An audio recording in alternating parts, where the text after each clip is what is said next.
គឺស្អីយកមកគ្នាជួបជាមួយខ្ញុំទៀតហើយអញ្ចឹងនៅថ្ងៃនេះគឺខ្ញុំនាំយករឿង Soul Hunter វគ្គ 4 មកធ្វើការសម្ដែងសម្រាប់អ្នកទាំងអស់គ្នានិយាយទៅវគ្គនេះគឺដឹងតែល្អមួយទៀតហើយចម្លែកមែនតើអ្នកទាំងអស់គ្នាប្រកាសជាឆ្ងល់ហើយថាមូលហេតុអ្វីបានជាជីមរបស់យើងនឹងគាត់ប្រែទៅជាមនុស្សមានតូចតែម្ដងតូចមែនតើគឺមើលទៅប្រហែលជាប៉ិនឆ្មាអញ្ចឹងដើម្បីដឹងថាសាច់រឿងរបស់វាវគ្គនេះគឺវាល្អមើលប៉ុណ្ណានោះសូមតាមដានជាមួយខ្ញុំទាំងអស់គ្នាប៉ុន្តែមុននឹងចាប់ផ្ដើមខ្ញុំសង្ឃឹមថាអ្នកទាំងអស់គ្នានឹងចិត្តអាក្រក់ជួយចុច Subscribe ម្នាក់មួយហើយដាក់កណ្ដឹងរីងៗផងដើម្បីទទួលបានវីដេអូថ្មីៗបន្តទៀតអញ្ចឹងរឿងរបស់យើងនៅវគ្គនេះគឺចាប់ផ្ដើមឡើងដំបូងដោយ Blinky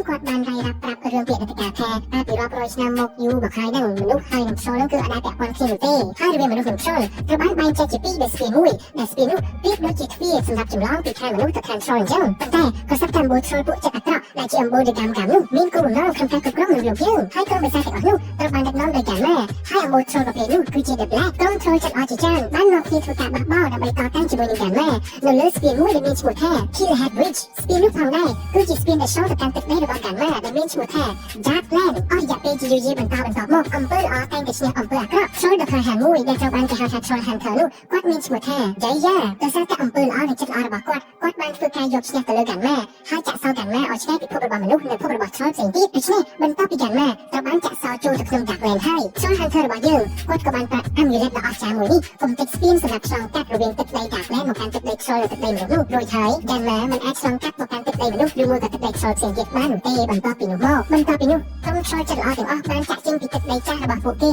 ហើយធ្វើដំណើរតាមសំពៅមករកទឹកដីមួយផ្សេងទៀតដែលទឹកដីនោះត្រូវបានគេហៅថា New Jersey រួចហើយក្រុមខ្យល់ទាំងអស់បានមកគ្នាធ្វើដំណើរយ៉ាងឆ្ងាយធ្វើដំណើរទាំងយប់ទាំងថ្ងៃរួចហើយពួកគេក៏បានប្រទះឃើញផ្លូវឆ្លងកាត់ទៅកាន់ទឹកដីក្រោមដីមួយផ្សេងទៀតដ៏អស្ចារ្យដែលនៅទីនោះវាក៏មាន Hearthstone ដ៏មានឥទ្ធិពលផងដែររួចហើយខ្យល់ទាំងអស់នោះក៏បានតាំងទីលំនៅនៅទីនោះដោយសារតែ Hearthstone មួយនេះរួចហើយការទីនេះរបស់ Blinky ក៏បានចាប់តាំងតែប៉ុណ្ណឹងតែមើលឃើញក្មេងៗរបស់យើងវិញជីមជាពិសេសជីនឹងឯងលក់បាត់ទៅហើយបន្ទាប់មក Blinky ក៏បាននិយាយថាប្រវត្តិរបស់ពួកខ្យល់ខ្ញុំប្រហែលជាមើលទៅមិនសូវសំខាន់ទេប៉ុន្តែលោកម្ចាស់ត្រូវតែយល់ដឹងអំពីប្រវត្តិសាស្ត្រទើបអាចដឹងពីអនាគតបានរួចហើយជីមក៏បានតបវិញថា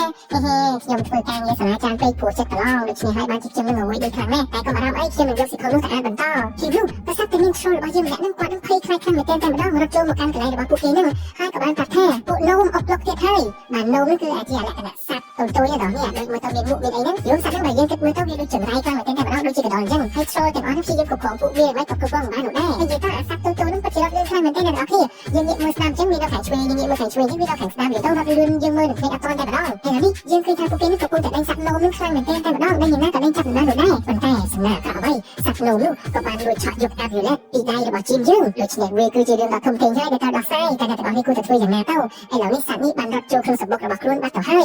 បើនិយាយពីសំបុករបស់វាវិញគឺពិតជាតូចខ្លាំងណាស់មិនដឹងថាចូលធ្វើយ៉ាងម៉េចរួចនោះទេហើយជីមក៏មានការឆ្ងល់ថាជាចុះអត់ដល់ខ្ញុំបោះចោលវាខ្ញុំចេញពីខ្ញុំអញ្ចឹងតែដល់ឥឡូវដល់ពេលខ្ញុំហៅវាមកវិញ amulet នេះវាអត់មកអញ្ចឹងបន្ទាប់មក Blinky ក៏បាននិយាយថាកាលណាយើងចង់បាន amulet នោះគឺវានឹងមិនរត់មករកយើងនោះទេតែបើយើងចង់បោះបង់វាចោលវានឹងរត់មករកខ្លួនម្ចាស់វិញបន្ទាប់មកជីមរបស់យើងក៏បានសួរថាចុះមិនក៏ខ្ញុំទៅជួយចាប់សត្វនោះទៅវិញព្រោះហើយ Blinky ក៏បាននិយាយថា Soul Hunter គឺមានទូនាទីការពារប្រជាជននៅទីនេះដូច្នេះយើងមិនអាចបដិសេធចំពោះការសុំជំនួយពីប្រជាជនបាននោះឡើយប៉ុន្តែខ្ញុំក៏មានដំណោះស្រាយមួយដែរដែលអាចឲ្យលោកម្ចាស់ចូលទៅកាន់ទីនោះបានដោយយើងប្រើ Fertilizer បន្ទាប់មកជីមក៏បានសួរថាស្អីគេ Fertilizer ហ្នឹងហើយចាំស្អីចាំខ្ញុំប្រាស់លុះស្អែកឡើងពេលម៉ោងកំពុងតែរៀនហ្នឹងយើងឃើញថាពាក់ក្បាលខូចហ្នឹងបាននិយាយគម្រាមឲ្យជីមរបស់យើងតែគាត់នឹងខឹងខ្លាំងណាស់ដែលជីមបាយបាក់ក្មេងរបស់គាត់ឆ្នេះយើងនឹងធ្វើឲ្យជីវិតរបស់ឯងពិបាកវិញហើយក្នុងកំឡុងពេលនោះផងដែរយើងក៏ឃើញថាលោកគ្រូអ្នកនេះគាត់ពិតជាតឹងរ៉ឹងមែនទែនគាត់នឹងខឹងតែសាស្ត្រនឹង presentation អត់ល្អអញ្ចឹងគាត់នឹងនិយាយដល់នាងនឹងយំរួចហើយជីមរបស់យើងនឹងគឺជាវេនបន្តចាំមើលថ្ងៃស្អែកថាជីមរបស់យើងនឹងធ្វើបែបណាព្រោះមើលទៅលោកគ្រូនោះហាក់ដូចជាគុំលើជីមរបស់យើងខ្លាំងណាស់មើលទៅដូច្នេះបន្ទាប់ពីចេញពីរៀនជីមក៏បានទៅរក Claire ហើយមើលទៅ Claire នឹងហាក់ដូចជាខឹងជីមខ្លាំងណាស់គឺដោយសារតែជីមនឹងអត់បានចូលរួមក្នុងការហាត់សមជាមួយនាង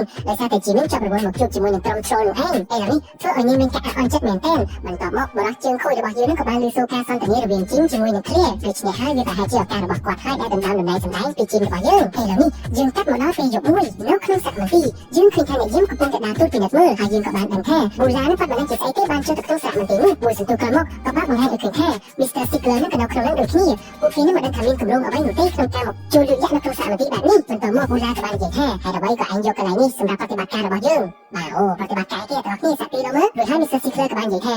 កន្លែងដែលវាបែបនេះហើយគឺជាកន្លែងដែលគេបញ្ចាប់អារម្មណ៍បន្ទាប់មកនេះបូឡានឹងគាត់បង្ហាញចរិតរបស់គាត់ឆ្លើយកោងកាយគេហើយក៏អត់ចូលចិត្តនរណាគេនិយាយបញ្ជាឬមួយក៏ណែនាំគាត់នោះទេប៉ុន្តែអ្នកទាំងអស់គ្នាប្រកាសជាចង់ដឹងហើយថាតើពួកគេមកទីនេះក្នុងគោលបំណងអ្វីប៉ុន្តែយើងឃើញថាបូឡានឹងបានលើក ดมทมไม่ดมให้บ้านใหญ่แท้ดันมาหนึ่งการล่างมาดองตีดบายดันมานั่นเมย์ใบทรายนูเองเมย์ใบทรายโซ่และใบในตลอดนี้ไอ้แล้วนี่ยืมกันหมดดอกโซ่ระบาดจีนวิ่งยืมกับบ้านบางแห่งคืนท่ามาซินเฟิร์สเลเตอร์นึงให้ทั้งมาซินนึงสำหรับตัวเองเหรอแต่ดอกนี้ดันออสตีละเมอรวยไทยจีนระบาดยืมกับบ้านได้โจ้ตะเครื่องมาซินนูมันก็ปีบ้านมาซินนูด้วยวีกับเต่าหนักแบบเพลย์ไม่ยั้งโจ้ตะไคร้ตัวยืนนูให้มาซินนี่คือจะเริ่มปฏิบัติแก่จีนระบาดยืมก็เชื่อเหมือนกันไอ้ก็จีนไซน์ยังไงมาแม่มาซินนี่คือจีนมาซินเอาไว้เต้ามันก็ปีนูทุกวีนี่ก็ไปลำท่าบารมควันนั่นกับบ้านอ้อยแต่ดอกนี้ช่วยบาดฟี่ไปแต่บาดฟี่จีนหมดนู่นก็บางแห่งอีกคืนแท้จีนระบาดยืมนั่นเรานี่โตใช่บ้าปลายตัวจีโตครั้งแรกให้กอดนั่นเป็นแค่เพียบอาเหมือนเต้นกับบ้านใหญ่แท้ให้ชิมโตจังเธอมาเต้าชิมเต้าเมนเต้สำหรับล่อชิมเต้าตะมุดตักชิมเต้าลางกับปกติชิมเธออย่างไม่แล้วเนี่ยมันก็มุกดึงที่แท้ไอเต้แต่ดาเป้กับนับนี้ลงไปจ้างหนึ่งทงมันให้จะเดินไปนะมันกอดหนึ่งทงไม่หนึ่งช้าเนี่ยให้เรานี่จีนเรายิ่งกอดไม่หลังทักข้างๆเหมือนเต้นเนี่ยเป็นออกเกลูกบานถวยกอดนั่นตัวจีนมันดูตูดกูดับใบโจตัวยั่วอามีแล้วแต่บอกกอดนั่งของวิ่งให้ได้แต่บอกนี่เคยเสียให้โนมหรือว่ายืนกอดเองแหละแต่สัตว์นั่งโตแม่นคนไทยทำไมหมดครั้งให้วีไม่ต้องกลัวครั้งอย่างเต้นแต่ไม่ต้องให้เรานี่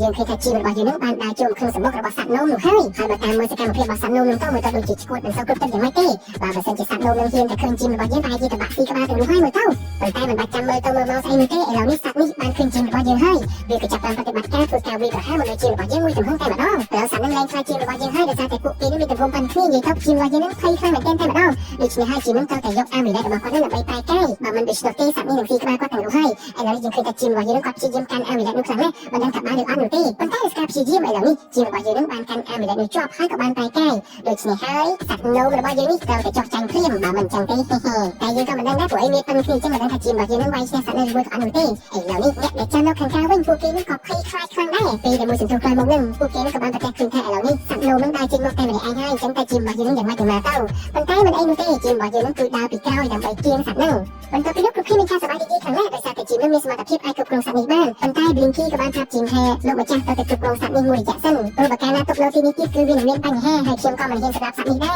ยิ่งรวมทั้งสปอร์ตบัตโซฮันเตอร์การแต่ก็ประยุกต์จีมูเนี่ยนะให้กอดคือจีเนี่ยสำหรับแต่นั่งแต่มาดองเนี่ยเส้นไม่ได้เป็นตัวนี้สำหรับเนี่ยนั่งบ้านหนูได้ดิฉันให้บ้านจีบลิงกี้หรือบ้านยืนประโคนสัตว์นั่งเอาจิมจะมือแต่ตายจีนนั่งสำหรับสัตว์นั่งได้เดี๋ยวแม่ไอ้เล่านี้ไปในพวกเกมจะนำมาดอกแจกเป็นจีมูเนี่ยโทบีนึงยืนคืนทายโทบีนึงเนี่ยยัยแกะตัวหนูเลี้ยงชมาหรือบ้ายัยครูเนี่ยบ้านบัดบองจีบัดนั่งครูเนี่ยเอาแค่ครูเนี่ยนักสัตว์ชมานั่งเหมือนเต้นแต่มาดองไอ้รอดไงนะแม่โทบีนึงคอมซีจุดไหนชมานั่งจุดรู้สัตว์ชมานั่งตัวแต่มาดองไม่เอายัยหรือบ้าโทบีนึงกระแทชมานั่งโนมีจีบัดฉันให้โทบีเนี่ยเอาแต่โทบีอันนักสัตว์โนมีครั้งแรกเมื่อโทบีจะเลี้ยงชมาเหมือนเต้นใบอันนักใบที่สัตว์นั่งใหญ่ๆจังหวะไปนั่งตั้งแต่จีนบ้านยืนหัดดูจีนเหมือนคลองหนูตี้โดยสารแต่กอดออกกำลังคลังตี้ไอ้เหล่านี้กอดมันโจสำหรับบัตต่อให้รีไอโทบีหรือบ้านยืนวิ่งกอดนั่งมีบำดอกขนมกายยกตึกดักโจต่ออะไรสัตว์โนมเรื่องอ่อยเบียน้ำชุบตึกครับตั้งแต่เมื่อโทบีหรือบ้านยืนหัดดูจีนเหมือนยืนคลองหนูตี้แต่ยังมีแต่ใจมือแต่ออกนี่แต่โทบีหนูช่วยอย่างแม่เทสไอ้แล้วนี่ลูกเล็กลางยืนเคยทำเป็นจีนหรือบ้านยืนเพียลางไปนี่กับบ้านเคยโกนกับบ้องมือนี่กอดมีกาเพียอาเหมือนเต้นให้กับบ้านต่างแท้ไอ้เหล่านี้จีนนึกบ้านเดนลงแต่โกนกับบ้องเต้แต่เพียลางมันนี่จีนกับบ้านแต่คืนแท้ให้นะสัตว์โนมหรือบ้านยืนโทบีตอนบ้านชายพังจีนนึกบ้านในคืนแท้โอ้ที่แกในยิมเราหลังเพรสเซนเทชันให้เราเชื่อบ้านตีไม่พอนึงทำไมเต้าลูกครูนึกกอดกลมเข้มข้างหน้าไปจะกอดเอาเข้มจะให้มือเต้าบักเข้มเหมือนบ้านเต้าเพรสเซนเทนี่มันจะบอกเต้แต่จีนหรือบ้านยืนสำลังเคยแอบแท็กโกนกับบ้องนั่งจีนกับบ้านในคืนไปทีมุ้ย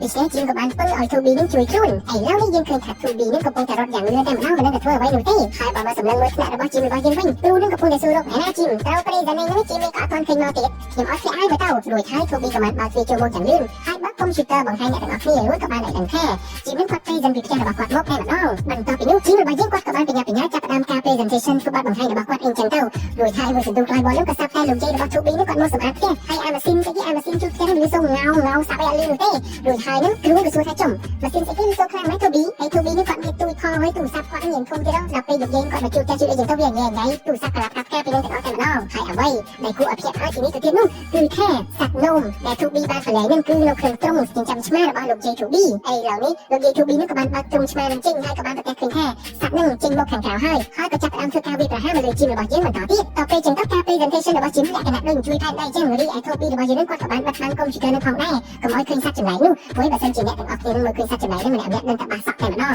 งโดยจีให้ทูบีนึกกอดกับจียิ้มหรือที่ยืนต้องคือหรือไงเธอบ้านแต่มาน้องเป็น presentation นั่งมันต้องมองจีนกับจียิ้มเอาปีสมาร์ทเก็ตบอกกอดแต่มาน้องแต่ไม่เป็นชับการ presentation ระบาดกอดนี่ให้กอดกับบ้านไปจับวีดลอยแหลกขนาดท่าระเยอะไงแต่มาน้องมันต้องมองเคร่งไปแหลกแบบเป็นการนั่งกับบ้านแหลกขนาดกอดนี่ลายว่าใหญ่แค่โอ้ presentation อ๋อแม่ presentation อ๋อแม่โดยถ้าลูกกรุ้งกับบ้านใหญ่แค่ครูซ้ำเจมส์ออยซีพลัสเจ้าซีพลัสจอบเนี่ยโยตาเจมพร้อมจะนับประตูจอบเลี้ยงสัตว์แต่เป็นนุ่มจีนหรือเปล่าจะได้ริกมุกริกมัดริกได้ภายจะเอาไปเด็กก็ต้องเข่าไปกระมองจิตทงไปง่ายโดยให้ลูกกรุ้งก็ชมาจมมีปัญหาไอ้นั่นให้ไม่กดได้จึงเพลงเรียนจังมืออุ้ยบุกุยใครไม่ได้ได้บ้างมันก็มุกโทบีกับบ้านใหญ่แท้อินกระแดนมีปัญหาให้กับบ้านบัดกรมจิตตาจีนดิบเนี่ยคุยเดี๋ยวจะบอกขึ้นเนี่ยเราไปจมให้เงินไอ้ตัวรถเรื่อยๆเลยไอ้เหล่านี้ยืมกัดมาดับแกระบาดโทบีวิ่งกูกี้กับบ้านบัดแกคืนแค่สัตว์โนเรื่องตามปัดเปย์กับกู វាមានផ្ទះទៅគឺវាលេងរញ៉េរញ៉ៃហើយតែប្រសិននឹងគឺវាត្រូវការតែផ្ទះទេពេលដែលវាមានផ្ទះទៅគឺវាលេងដេញខំលេងអីញ៉ៃញ៉ៃដូចមុនហើយបន្ទាប់ពីនោះពួកគេទាំងពីរនេះមានគោលបំណងក្នុងការយកសត្វនឹងមកចិញ្ចឹមនេះហើយពេលនោះផងដែរជីមរបស់យើងគាត់ក៏បានឃើញថាហាត់សមខ្ញុំទៅហាត់សមជាមួយគ្នានៅថ្ងៃនេះរួចហើយជីមរបស់យើងក៏បានបញ្ញាមកជួបជាមួយនឹងគ្នាតែពេលដែលមកដល់កន្លែងហាត់សមនឹងក៏បានប្រទះឃើញថាអាប៉ែក្បាលខូចនោះបានយកតំណែងតួឯកពីជីមរបស់យើងបាត់ទៅហើយមូលហេតុគឺដោយសារតែជីមរបស់យើងគាត់បានចូលចូលរួមក្នុងការហាត់សមនេះដូច្នេះអ្នកគ្រូក៏បានសម្រេចចិត្តជ្រើសរើសម្ដងនេះធ្វើជាតួជំនួសឲ្យជីមរបស់យើងហើយជីមគាត់មានអារម្មណ៍ថាបាក់ទឹកចិត្តមែនទែនបានសម្ដែងជាមួយនឹងការរបស់ខ្លួនរួចហើយគាត់ក៏បានដាក់ជីមពីទីនោះដោយកំសត់ទៅបន្ទាប់ពីនោះយើងកាត់មកដល់ក្រុមរបស់ Mr. Sickler វិញលោក Sickler នោះគាត់ក៏បានកាន់ប្រអប់មួយជាមួយនឹងផ្លែប៉ោមហើយប៊ូឡារបស់យើងគាត់ក៏បានដើរមកជាកំហុសឲ្យចាប់យកប្រអប់នឹងទៅហើយយកដុំថ្មមកដុំហើយដុំថ្មនោះក៏បានហោះចូលទៅក្នុងដុំថ្មមកទាំងធំទៀតទៅបានគ្រប់ដោយកណាត់នឹងហើយវាក៏បង្ហាញជាស្ពានដ៏ធំមួយវាលក្ខណៈជាកណាត់អញ្ចឹងអ្នកទាំងអស់គ្នាប្រកាសជាដឹងថាស្ពាននេះគឺជាស្ពានអីអញ្ចឹងអ្នកណាដែលស្គាល់ស្ពានហ្នឹងអាច comment នៅខាងក្រោមមួយមកខ្ញុំចង់ដឹងថាដឹងប្រហែលអ្នកខ្លះទីនោះក៏ស្រាប់តែអ្នកយាមម្នាក់បានចុចពិលមើលហើយក៏បានប្រទះឃើញប៊ូឡានៅទីនោះប៊ូឡាក៏បាននិយាយថាណែលោក Sickler តើឯងជាអ្នកនាំរំអ្នកនោះមកមែនទេរួចហើយ Sickler ក៏បាននិយាយថាខ្ញុំនាំចំណីអាហារសម្រាប់ឯងតែងតាមទៅរួចហើយប៊ូឡាក៏បានតែងតាមអ្នកយាមនោះអញ្ចឹងយើងបាច់ទីទេដឹងតែខ្ទេចទីហើយប៊ូឡារបស់យើងស៊ីខ្ទេចហើយមកទៅបន្តមករឿងយើងវគ្គនេះគឺចាប់ត្រឹមតែប៉ុណ្ណេះដូច្នេះវគ្គបន្តនឹងអ្នកទាំងអស់គ្នាខ្ញុំអត់ប្រាប់ទេលើកនេះចាំ subscribe ទាំងអស់គ្នាវិញថាតើមានរឿងអ្វីកើតឡើងដូច្នេះសូមតាមដានជាមួយខ្ញុំបន្តទៀតនៅវគ្គក្រោយអរគុណចំពោះការទស្សនារបស់អ្នកទាំងអស់គ្នាពីដើមដល់ចប់ប៉ុន្តែកុំភ្លេចចុច subscribe ហើយដាក់កណ្ដឹងម្នាក់មួយផងដើម្បីទទួលបានវីដេអូថ្មីៗទាន់ចិត្តសូមអរគុណសូមជម្រាបលា